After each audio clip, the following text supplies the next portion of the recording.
What is up, super coaches? It is Ebony, aka the super coach sister.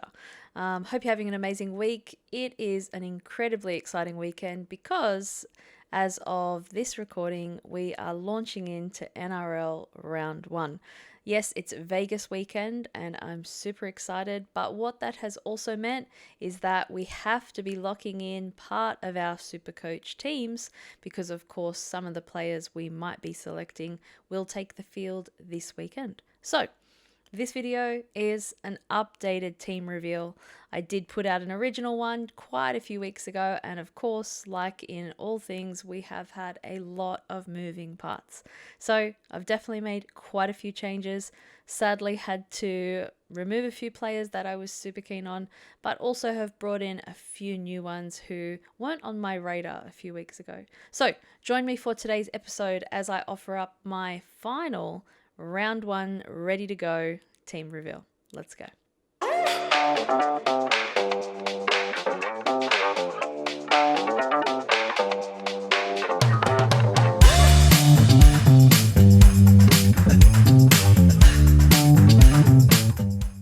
All right, well, so to be honest, some of these players won't come as a huge surprise to lots of us, and I'm sure there is a lot of overlap with majority players. I probably haven't included as many pods in this squad as I'd hoped, but nonetheless, a pretty decent, solid team to launch into the season with, and he's hoping. So as we can see up in the hooker role, just recent news we had that unfortunately Brandon Smith took a little bit of a calf injury and wasn't going to be starting the season. I was very keen to have him in at hooker spot number 2, but unfortunately, that wasn't to be. So I have tried to scrounge a little bit of cash from elsewhere so that I could put in Reed Marnie. Even as of this morning, Saturday the 28th of Feb, there was news out of the Cowboys camp that Peyton's putting him forward as an 80-minute hooker, and so I have no doubt that we'll get some pretty good value off a mid-priced Marnie. Grant, really nice and solid. I guess we had 2 real gun options in this hooker role. I really loved that. Grant doesn't have a bye at all up until the major bye / origin season, so locked in at hooker. Front row, yes, no surprise. I'm sure I'm with the vast majority here to have Payne Haas in my team. I'm just believing that this early part of the season, where perhaps lots of teams are still working out the kinks in their dynamic attack, that all of our big workhorses are still going to get through a whole stack of labour. Whether it's their hit-ups, their tackles, and of course with someone like Haas, their offloads. So I'm trusting that he will hold value, maybe even extract a little more. I've popped the VC on him for this week just because he's playing ahead of schedule to somebody who I perhaps will captain, which we'll talk about a little later in the squad. Trey Mooney, having come from the Raiders and having waited his turn, has secured a starting spot in the Newcastle forward pack, and he's looking pretty good. So definitely going to get some value on top of that 440,000 price range. How much more, I'm not sure. Also hoping you'll see in my 2RF, I've got Tino, that Tino might get dual, which would be pretty handy then to have 2 players interchangeable between those 2 front row spots. On my bench here, we have Paseka. I think it was probably a toss-up between Paseka and Colquhoun. And to be honest, I've liked what I've seen a little bit more from Paseka in the preseason. Not that that's everything, but he's there for now. Not too much of a major concern at this point, and I have decided to nuff my 4th front row spot. Down in the second row, we've seen that in the scoring changes, these are the guys that have probably benefited the most. So I was pretty clear that I wanted to anchor it with a clear gun, and who better than Tino. Very excited for him to be securing a front row role with Jolliffe being out, but also just believing that in his leadership and captaincy role that he'll really take it upon himself to put in some hard yards at the Titans. And I do believe that they'll have a better season than last, perhaps with some new leadership. Isaiah Yeo was probably in and amongst the scoring changes, the format changes, the one to benefit the most in terms of seemingly being well underpriced to start this season. So I'm very excited to see what he can do. Even though Panthers do have a little bit of a tough draw to start off with, I think when it comes to tough games, our second row forwards are still going to need to put in a lot of work. So I'm not concerned there at all by the draw to have Yo in my spot. Again, probably with the vast majority here to put Mr. David Fafita in a 2RF role starting spot. Very excited to see how that whole left edge of the Rabbits is going to go. Everything I've seen of him in action for the last 3-4 weeks has been extremely exciting. So let's go. Admittedly, my second row bench was probably the one that's changed the most over the last week or so. And I have landed on 2 cheapies, one overtly not starting, one hopefully getting a little bit more minutes in Paxton, but as well Helium Lukey. So liked what I saw in the trials, but also love to see that even for here round 1 in Vegas, he has been named on starting on that left edge. So I'm really trusting he'll certainly score above his price range. And hoping, we see maybe 50s realistic, maybe mid 50s, but every now and again, if we can push 60 plus, then I'll be a very happy super coach. Now, the fun part, our back half of our squad. The halfback role is probably the one that I have changed the most in the last 2 weeks. I did have Cleary in a few weeks ago, and then I at one point had both Cleary and Sam Walker in, utilising flex. And you'll see later, I do not have a halfback in flex. I decided I'll just go one gun halfback and one cheapy halfback.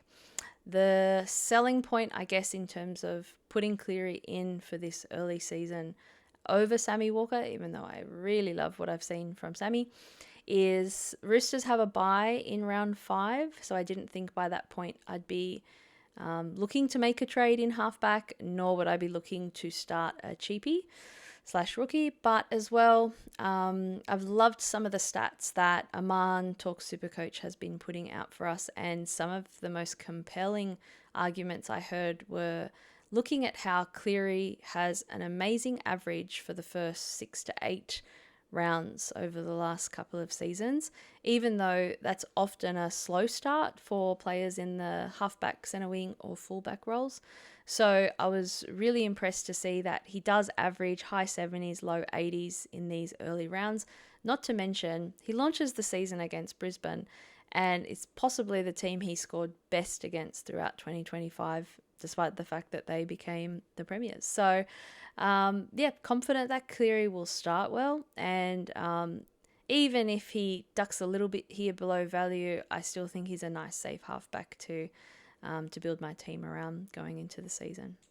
5/8, admittedly, you can probably see by my budget that I've neglected this position more than others. I just thought the stretch up to quality 5/8 was a bit too much, needing to spend at least another 150k for someone like Purdue, and certainly more than 200k extra to get up to our guns, such as Munster.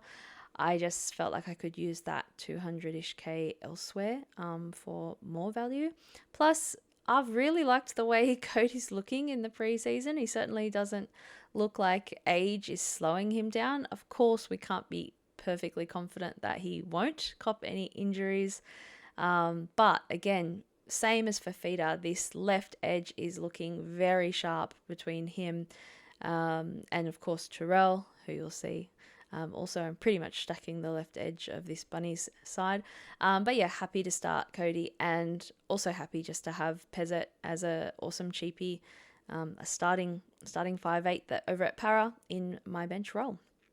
Centre wings, man, I have definitely chopped and changed here, and very sadly have not found a place for my 2 favourite pods just yet in Casey McLean and Mr. May. It was hard with the Tigers being on the bye to justify having 2 West Tigers players in the same position when they are on the bye to start off.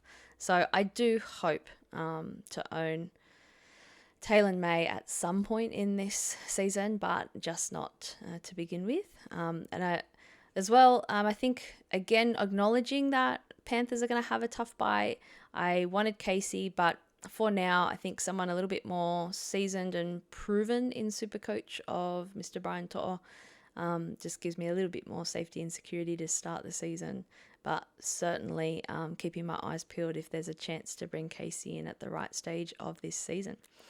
In terms of, I guess, wanting to still have a couple of gun CTWs, Iro, some of the stats speak for themselves. Of course, he did have a disrupted season last year with injury, but when he was playing, he was producing. I think one of the longest try-scoring streaks of most players. I think he's going to come out and be firing. I do think Sharks should have a pretty solid start to the season. There's no reason why they haven't had major turnover or major disruption.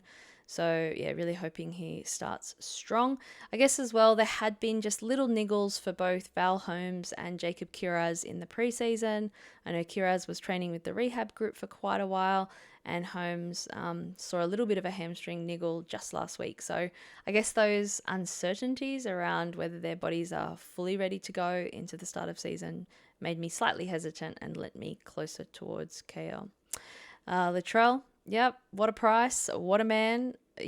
Maybe he'll score 40, maybe he'll score 100, who knows, but I'll take a chance and very happy to have him in my team. You'll see I've taken a bit of a, interesting approach to actually have 4 cheapy centre wings. I think it's an incredible season to start with the potential of some awesome cash cows. We've seen at least here 3 of these 4 cheapies are likely to have starting roles. Feimani probably at this stage will be my starter for round 1. And I was very happy to also consider Setu 2 as a start, but wonderful story as well about 2 if you haven't heard it already. He's had an amazing journey to debut in the NRL at 26, so go and check out that story. But yeah, very excited to see Makasini take the field hopefully in round 2. I think we've all seen that try that he scored against the Panthers, and if we see more of that throughout the season, then I'm here to take the points. But yeah, really interesting. Hoping that there will be a lot of weeks in the first 6 to 8 rounds that I'm forced to start a cheapie with this structure. But, I think if I was worried that these would be, low scoring 30, 40 point game type wingers or centers, maybe I wouldn't have put them in. But I do have a little bit of faith that we can see some, maybe 50 averages or 60 averages from some of these boys.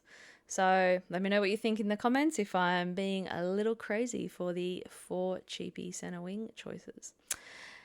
Down the back end of the squad, I don't think I'm deviating too far from most setups here by having these 2 mid-priced fullbacks. I was considering bringing Ponga in, especially seeing as though it's almost certain that he's going to goal kick, and if he certainly returns to form of maybe not the 25 season but the 23-24 season, then he is severely underpriced at 600k, but I just needed that 90k elsewhere, even to upgrade Brandon Smith up to Reid Marnie. So happy to start with these 2 mid-range. Again, I think they'll at least hold value, if not earn me a little bit of cash, and would love one of them at least to help me become a stepping stone up to a gun fullback in the, maybe middle of the first half of the season. So last but not least, in the flex, Mr. Herbie Farnworth. I, for a long time, wanted to fade him, not for any other reason other than he's so ridiculously expensive.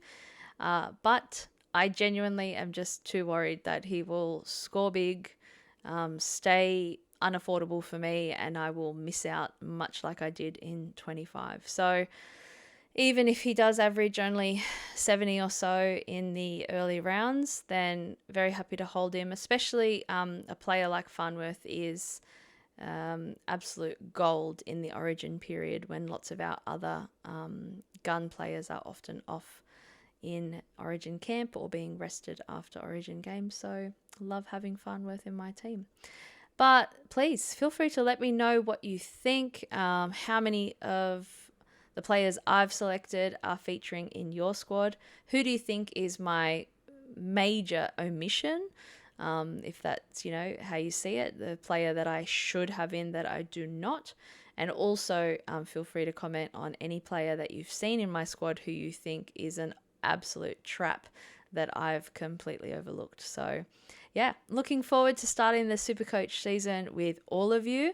If you missed it, for any of my legendary female SuperCoach fiends, we do have a ladies league that has started up, so please come ahead and join it. The code here on the screen, 315187. Love to play against you all. And gentlemen, I'm sure I'll see you in a few of the other cool leagues as well, but this one's just for the girls.